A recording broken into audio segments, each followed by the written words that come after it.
دەستپێشخەری و ئاسانکاریەکی نوێ لە بەشی تیشکی تاوەری تەندروستی سمارتەوە. دوای پشکنینی ئێکسڕێی و مەمۆگرافی و MRI و CT سکان سەرباری ئەوەی دەتوانانی لە ڕێگەی CD و لە ڕێگەی ئەشیعەوە ئەنجامی پشکنینەکانت وەربگریتەوە، بەڵام لە ئێستادا سەرجەمی ئەم پشکنینانە لە سیستەمێکدا هەڵدەگیرێت بە ناوی پاک سیستەم بۆ ماوەی 7 ساڵ. بۆیە هەردوای کۆتایی هاتنی پشکنینەکەت دەتوانیت لە ڕێگەی ناردنی لینکی تایبەتەوە کە لەم لینکەدا سەرجەمی داتا و زانیاری و وێنەکانتی تێدا پارێزراوە و دەتوانیت بیان بینیتەوە.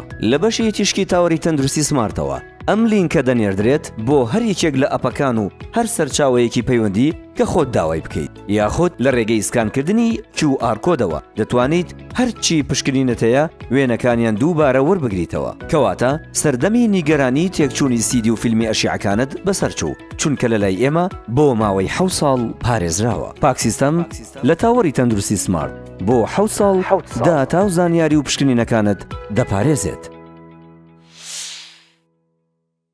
سمارت وەرچەرخانە.